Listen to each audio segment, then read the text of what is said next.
უნდა ვისაუბროთ ძალიან მნიშვნელოვან თემაზე ახლა ლევან და ეს არის ჰაერის დაბინძურების საკითხი. მოკლედ გარემოს ეროვნულმა სააგენტომ ნოემბრის თვეში რამდენჯერმე გავრცელა განცხადება ატმოსფერულ ჰაერში მტვრის მყარი ნაწილაკების გავრცელების შესახებ. ოფიციალური განმარტების თანახმად აღნიშნული პროცესი ტრანსსასაზღვრო ხასიათისა განპირობებულია სამხრეთიდან უდაბნოს მტვრის მასების გავრცელებით. ეს არის განცხადებიდან ციტატა, რასაკვირველია. უფრო მარტივად რომ ახსნათ, რა ხდება, რატომ გაჩნდა ბოლო დროს ეგრეთ წოდებული სმოგი თბილისში და რატომ აიწია ჰაერის დაბინძურების მაჩვენებელმა. ამას გავარკვევთ უკვე სტუმართან. გარემოს ეროვნული სააგენტოს გარემოს დაბინძურების მონიტორინგის დეპარტამენტის უფროსი მარინა არაბიძე არის შუა დღის სტუდიაში. მოგესალმებით, ქალბატონო მარინა. ძალიან დიდი მადლობა გადაცემაში მონაწილეობისათვის. მოკლედ ეს არის თემა, სადაც არ მივედით ამ დღეების განმავლობაში, სადაც არ შევიხედეთ სოციალურ ქსელში, ყველა ამაზე ლაპარაკობს. ეს ატმოსფერული ჰაერის ხარისხის პორტალის თანახმად, რომელსაც თქვენ გარემოს სააგენტო კურირებთ ხომ, საქართველოს სამ ქალაქში აჩვენებს საგანგაშო ნიშნულს, შემიძლია ასე ვუწოდო. რითი არის ეს განპირობებული და რომ აგვიხსნათ, რას ნიშნავს ეს წითელი ნიშნული, რითიც ვხედავთ რამდენიმე ადგილს. მოგესალმებით, მივესალმები მაყურებელს. ძალიან დიდი მადლობა მოწვევისთვის აქტუალურ თემაზე სასაუბროთ. მართლაც ძალიან მნიშვნელოვანია, განსაკუთრებით ბოლო პერიოდის განმავლობაში და რა თქმა უნდა, მე განვარტავ, რაც შეიძლება მარტივად რომ გასაგები იყოს ჩვენი მსმენელისთვის, თუ რასთან გვაქვს საქმე. ესე იგი, როგორც თქვენ აღნიშნეთ, ბოლო პერიოდში პირველ რიგში უნდა ვთქვათ, რომ გარემოს ეროვნული სააგენტო ახორციელებს ატმოსფერული ჰაერის ხარისხის მონიტორინგს ავტომატური სადგურების საშუალებით და ჩვენ 6 ნოემბრიდან დაიწყო ამ სადგურებზე მყარი ნაწილაკების არის ორი ფრაქცია, სხვადასხვა ზომის PM10 და PM2.5, მათი კონცენტრაციების მატება. და შესაბამისად ჩვენც გავაქცევთ გარემოს ეროვნულმა სააგენტომ განცხადება, რომ მოხდა უდაბნოს მტვრის მასების შემოჭრა. ამაზე მინდა კიდევ ძალიან მკაფიოდ განმარტო, რას ვეყრდნობით გარემოს ეროვნულ სააგენტო, როდესაც მსგავს განცხადებას ვავრცელებთ. ჩვენ ვეყრდნობით მსოფლიო მეტეოროლოგიური ორგანიზაციის პროგნოსტიკულ ცენტრებს, მათ შორის არის სპეციალიზირებული მტვრის პროგნოზირების ცენტრები. რატომ არის ეს შექმნილი? იმიტომ რომ უდაბნოებთან დაკავშირებით მოგეხსენებათ გეოგრაფიულად ვინც ახლო მდებარე ქვეყნებია, მათ უდაბნოს მტვერი სერიოზულ პრობლემებს უქმნის, რადგანაც პერიოდულად ხდება, ვთქვათ, აი უდაბნოს ქარიშხალი, მტვრის ქარიშხალი, რასაც გვეძლიერი ქარები, მაგრამ სამწუხაროდ შემდეგ ხდება ამ მასების ატანა მაგლა ატმოსფეროში და უკვე გავრცელება და მათ შეუძლიათ გადაადგილება ათეულობით და ასეულობით კილომეტრები. ანუ ეს შემოვიდა აქვე უცებ ჩაგეკითხებით პერიოდულად. ეს ავტომობილის გამონაბოლქთან არ არის კავშირში? არა, აი ზუსტად მინდა კარგად განმარტო. ანუ ეს არის ბუნებრივი მოვლენა. ასევე უნდა აღვნიშნოთ და მივაწოდოთ მოსახლეობას ინფორმაცია, რომ ეს არ ხდება პირველად და არც უკანასკნელია ცხადია. როდესაც მსგავსი სინოპტიკური სიტუაცია იქნება, რომ ეს მასები გადმოადგილდება საქართველოსკენ, კიდევ გვექნება წინა წლების მანძილზე ჩვენც ყოველთვის გქონდა ხომ ეს შემოჭრები. თუმცა ასეთი ხილული იყო? აი გეტყვით რა მოხდა, მე გავაგრძელოთ ეს ამბავი ზუსტად. ყოველთვის გქონდა წლის მანძილზე არის ხოლმე დღეები, სხვადასხვა წლებში სხვადასხვა რაოდენობით. განცხადება ყოველთვის იდება, მაგრამ ამას ამხელა ყურადღება არ ექცევა.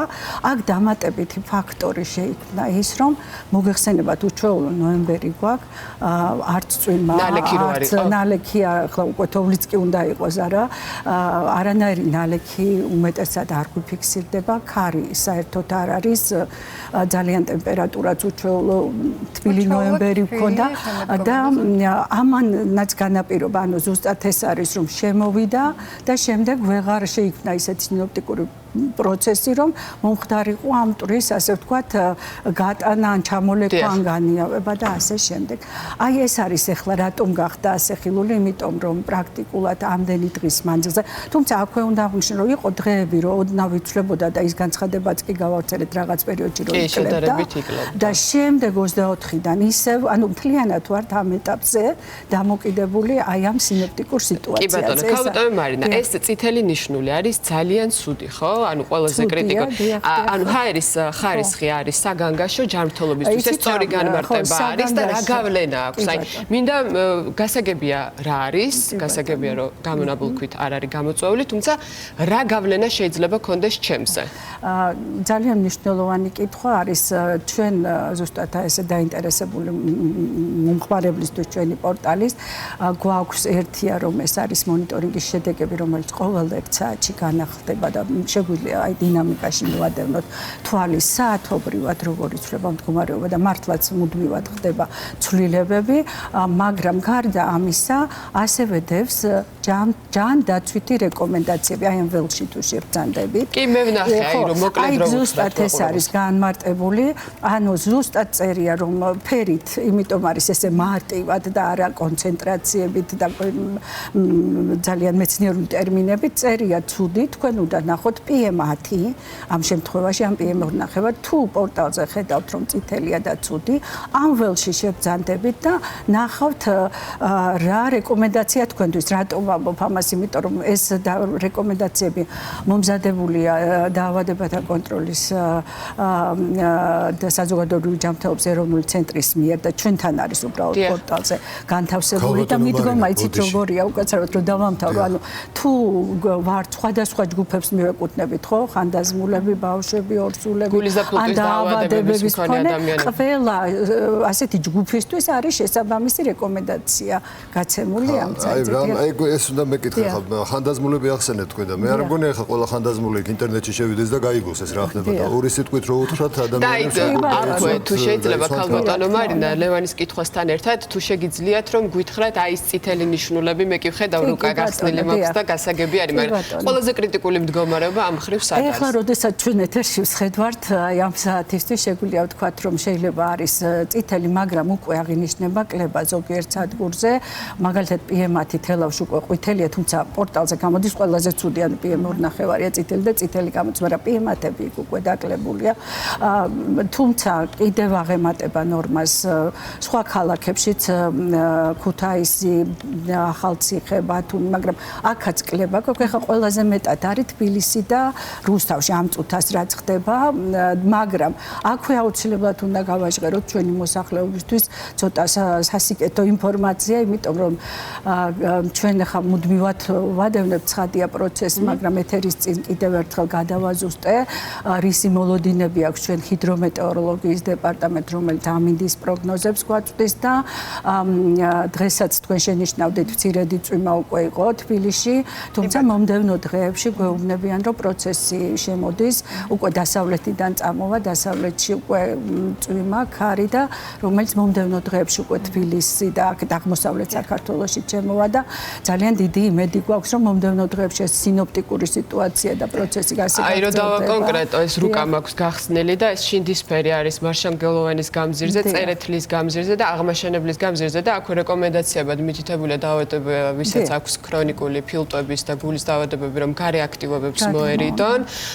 და ფიზიკურ გარე აქტივობებს ზოგადად ჯობია რომ მოზარდები ბავშვები და ხანდაზმულები მოვარიდოთ ეს არის რეკომენდაციები რასაც თქვენ როგორც ბრძანებთ სულ რამდენიმე დღე უნდა გაითვალისწინოს მოსახლეობა ხო ეს დაზღვევის რაიმე მექანიზმი არსებობს ქალბატონო გასაგებია რომ დაბინძურების დროს არა რა თქმა უნდა ჰაერი მოძრაობს მას არც საზღვრები გააჩნია და ვერაფრით ვერ შევაკავებთ მაგრამ უბრალოდ ეს არის რომ მოსახლეობა იყოს ინფორმირებული აღნიშნულის თაობაზე კიდევ ერთხელ გავიმეორებ რომ საათობრივად შეუძლიათ ცვლილებები ასევე აღნიშნავ ძალიან მნიშვნელოვანია ესეც ვიცოდეთ რომ პორტალზე ჩვენ ვხედავთ წინა 24 საათის გასაშუალებას ანუ ეს ჩვენი სტანდარტი ტექნიკური რეგლამენტი რასაც მონაცემს ვადარებთ გვეუბნება რომ უნდა განსაზღვროთ 24 საათი და შემდეგ უნდა შევადაროთ ნორმატივს ამიტომ შეიძლება კლება იყოს მაგრამ ეს დავინახოთ შემდეგ 24 საათში ასე რომ ყველა აი თუ მიადევნებთ თვალს მოკლედ ყველაფერი საჯაროა და მოსახლეობას უბრალოდ თქვენად გამბრძანეთ რომ ყველას არ აქვს თომა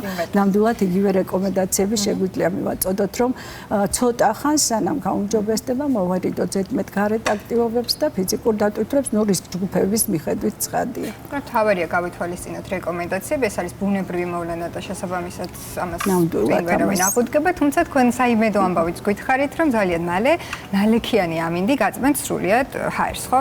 იმედი მაქვს ნალექი ხარ და ასევე უნდა აღნიშნოთ აი რაზეც საუბრობდით, რომ მსგავსი როდესაც შემოჭრა დაფიქსირდა ჩვენ მეზობელ ქვეყნებში აბსოლუტურად იგივე მდგომარეობა იყო. შემიძლია ვთქვა, რომ თურქეთშიც, სომხეთი, აზერბაიჯანი, ანუ ეს რომ მოძრაობს ეს მტვერი ცხადია, სანამ ჩვენამდე მოაღწევდა კიდევ სხვა მეზობელ ქვეყნების გავლით, იმიტომ რომ ეს იყო სამხრეთ აღმოსავლეთიდან და ყველგან ასეთი სიტუაცია იყო. ეს გასაგებია, რომ შეიძლება ბუნებრივი მოვლენა იყოს. მე მინდა რომ კიდევ ერთი კითხვა მოვასწრო, იქ წერი არის წითელი ნიშნულის ფარგლებში, რომ შესაძლოა ანუ გავლენა ჯანმრთელობაზე არის ასეთი ფრაზა. თქვენ შეგიძლიათ საუბარი რა გავლენაზე შეიძლება იყოს ამ შემთხვევაში? ჯანმრთელობაზე მე ვერ გავაკეთებ, რა თქმა უნდა, უბრალოდ გარემოსთან დაკავშირებით შეგვიძლია ეს სწორი რეკომენდაცია ჩვენ ამასთან დაკავშირებით შეგვიძლია რომ უკვე მედიკოსებთანაც განვავრცოთ თემა. მარტივ ენაზე მიყვარს საუბარი და გასაგებად რო იყოს. მოვყარი ყური იმასაც რომ ფაჯრებიც არ გააღოთო და როგორ გავაკეთოთ ამ შემთხვევაში? ზოგადად ახლა ეს რა თქმა უნდა ახლა თუ ზედმეტი განიავება რომ შემოვიდეს ძველი დაწმენდაც ასევე ანუ ეს ჩვეულებრივი რეკომენდაციებია რა თქმა უნდა ახლა ალბათ თქვენ თვითონაც თავადაც მოერიდებით როცა ხედავთ რომ ქუჩაში ესეთი მდგომარეობა ну მით უმეტეს გასათვალისწინებელი ამბავია. ცირედით ხო რა თქმა უნდა ესე იგი ეს ახლა ისე როგორ თვითაც არ აქვს ამ დაბინძურებას და შეგნით თუ გარეთ თუ შემოაღწევს რა თქმა უნდა დაფიქსირდება ასე რომ მაქსიმალურად რა ვიცი უბრალოდ მივადევნოთ თვალე ინფორმაციას და შესაბამისად ვიმოქმედოთ. ძალიან დიდი მადლობა, მოკლედ მოვისმინეთ მიზეზები თუ რატომ არის ჰაერის მდგომარეობა დღეს ასეთი, ასევე შეგიძლიათ რეკომენდაციები გარემოს სააგენტოს ოფიციალურ ვებგვერდზე უფრო ვრცლად ნახოთ. მე ყოველი შემთხვევისთვის ძალიან ზოგადად მოგახსენეთ, რომ ქრონიკული დაავადების მქონე ადამიანები გარე აქტივობებს უნდა მოერიდონ, ასევე გარე აქტივობებს უნდა მოერიდონ ხანდაზმულები და მცირეწლოვანი ბავშვები.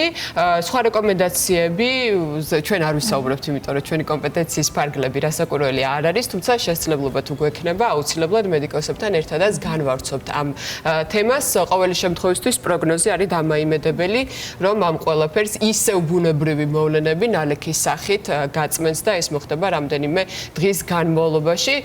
მადლობა სტუმრობისათვის, საინტერესო თემაზე საუბრისათვის და ჩვენ რასაკვირველია მაყურებლებს კიდევ ერთხელ ვეტყვი, რომ მოვლენების შესაბამისად დაუბრუნდებით ისევ ამ თემას და განვავრცობთ საინტერესო სტუმრებთან ერთად.